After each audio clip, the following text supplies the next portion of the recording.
Mitchell Trubisky, thanks to Gone Rogue for making you available. Thanks for being here, man. Appreciate you. Oh, no problem. Thanks for having me. So what does a quarterback in the National Football League after a really successful year do in the offseason? What have you been up to? So I've been training, obviously, just working hard. Excited to be back in Chicago, going through OTAs. It's a very exciting time to be back with the guys. It's awesome going into year 2 of this offense, year 3 total for me. So it's been very exciting. It's been a learning process, and we're just excited to pick back up where we left off. But for me, currently right now, I'm excited to be with Gone Rogue on their new launch of their high protein snack. It's an amazing snack. It sounds too good to be true, but I promise it's incredible. It's got that crunchy, salty flavor of a chip, except it's healthy. 17 grams of protein per bag. And it's been perfect for me this off season, just working out, training, because I could have it before training and after, get that protein and that healthy snack just in between meals. So very excited to be partnered with them. I'm excited for their launch, and you could try them out and order them on Amazon, and you got to check it out for yourself. I promise it's good stuff. All right, I'm going to check it out. My wife's been on me to find some healthy snacks in the house. She doesn't like what I've been eating. Happy wife, happy life. So Gone Rogue can help you, and apparently can help my marriage, right? Like everybody wins, bitch. That is one of the things I did not know this, but your marriage too. Apparently, it's definitely healthy for you, and it's definitely a great snack. If it helps your marriage, that is a huge selling point. So I hope it helps. Extra bonus. Not that long ago, you were waiting on draft night to see where you're going to be living, where your career was going to be shaped. Obviously, my Bears, went up and got you. When you watched the NFL draft a few weeks ago, do you still feel those nerves? What's it like having gone through that process, watching other guys follow in those footsteps? Yeah, it's a crazy process. I'm very excited that I'm going into year 3 and I don't have to go through that process again. So everyone says you don't know what you don't know, and you can only learn certain things by going through them. And I definitely learned a lot over my first 2 seasons in the NFL. And I took an even bigger jump last year being with Coach Nagy and this offense, all the playmakers we got, and really turn around and winning a bunch of games. So we're very excited for the future in Chicago.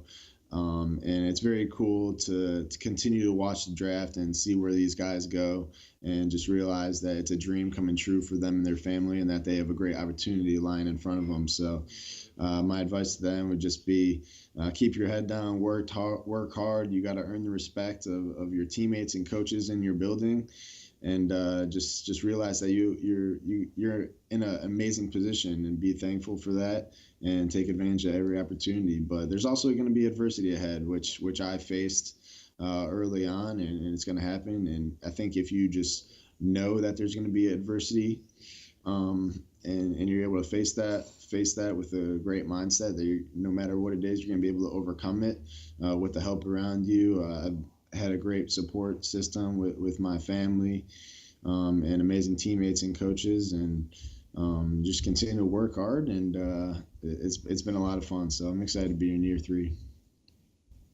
Yeah, you know as well as anyone that for all the pressure and expectations of any person who gets the opportunity to play in the National Football League at the quarterback position, particularly guys like you drafted high in the draft, you're the face of a franchise. Everything is scrutinized. Looking back, if you were given advice to a young quarterback, how did you learn to navigate that gulf between the unfair, probably, expectations that you better be an all-pro quarterback day one, and the reality is that everything, including playing QB in the NFL, that's a process. That takes some time.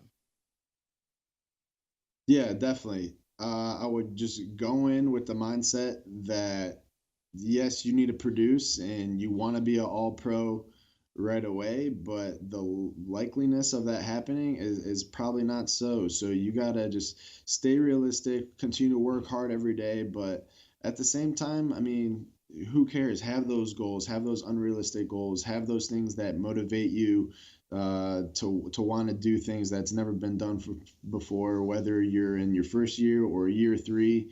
You just got to be willing to do things and go places that other players haven't gone before and do. So I think that's what motivates every single player to go out and be different and be themselves. But at the same time, sometimes there are unrealistic expectations for young guys coming into this league, and it's definitely different now than it has been in the past, where as soon as you get drafted, you're expected to produce right away, and you could that could be a lot of pressure coming from the outside. But if a lot of these guys coming in, I know how it was for me specifically, that I already put that pressure on myself. I already had that expectation that I wanted to produce and win games right away. And when that doesn't happen right away, it can be frustrating.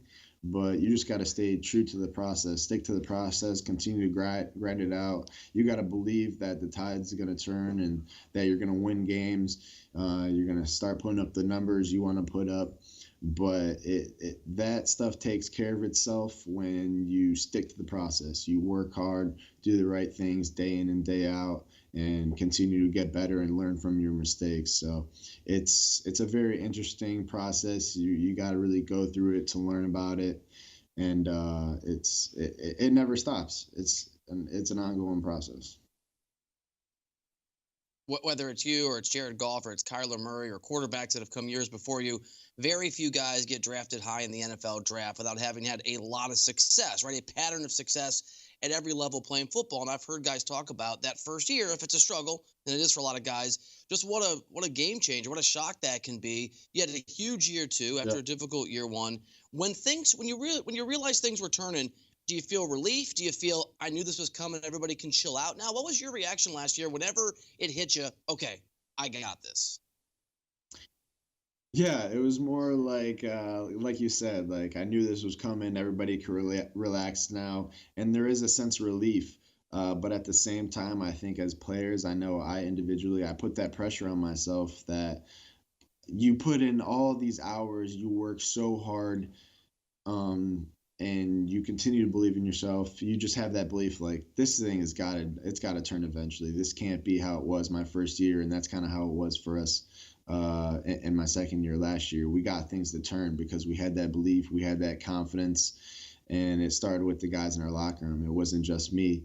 But as a quarterback, as the leader, you got to have that confidence that things are going to change, things are going to turn. You're going to start winning games. You're going to be producing for your team the way you want to.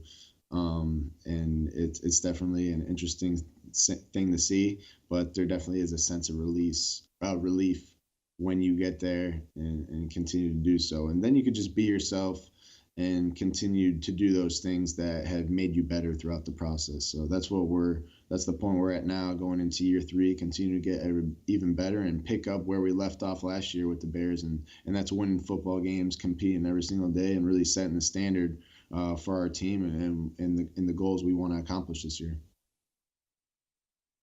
I know you got to run. Just a couple quick questions for you. Jordan Howard is gone. You got David Montgomery out of Iowa State. In fact, the Bears went up, I think moved up 15 picks to get him. You've got the receiver out of Georgia, Riley Ridley. What in year three for you under Coach Nagy with these additions? What do you think the offense looks like? What are your expectations for the offense this upcoming season? Yeah, very excited for this offense. It's going to look very explosive and hopefully very clean going into this next year. Everyone's got another year of this offense under their belt. We'll be able to help the new guys, David and Riley, coming in here. And we got new pieces in Cordero, and then Mike Davis coming in the backfield as well. And Cordell Patterson, and we'll have those guys. And because we know the offense, we'll be able to help them and teach these guys and help them come along even faster than we were able to last year. And we expect this offense to be explosive. We don't want it's very clean, very smooth, in and out transitions, and we want to be unstoppable. That's basically what it comes down to, is just playing clean, executing every play perfectly, and just having answers for whatever the defense throws at us, and being able to adjust on the fly, and being very, very hard to stop. So we know that work and that preparation starts in the off season, and it's just a lot of hard work and dedication and sticking and everyone believing in the plan that Coach Nagy and the coaching staff has set out for us. So that's what we're trying to do, one day at a time. And we're very excited to what all these new pieces and everyone we have coming back from last year can do for us. So we can't be more amped and ready to go, honestly. Mitch, last one for you, and I say this as a Bears fan. Obviously, a painful way for your season, you and the guy's season, to come to an end. I actually fell to the ground. I had to explain to my 6-year-old son why Daddy crumpled like a wet towel at the end of that game. And I'm curious, do you leave that behind you, or can you take that pain and take that frustration, disappointment, and turn it into motivation? How do you personally handle that moment? How it affects you, or doesn't going forward? Yeah, definitely. I know how I handled it. I use it as motivation and I put it behind me. And I think you can go either way. You can carry it with you if it motivates you, but if it's something that's hindering and preventing you from moving on and going on to bigger and better things, then you got to leave it behind. So that's kind of how I've handled it. It's over. It's done with. There's nothing we could do about it now, but it's okay to carry that chip on your shoulder because you didn't like the way the season ended.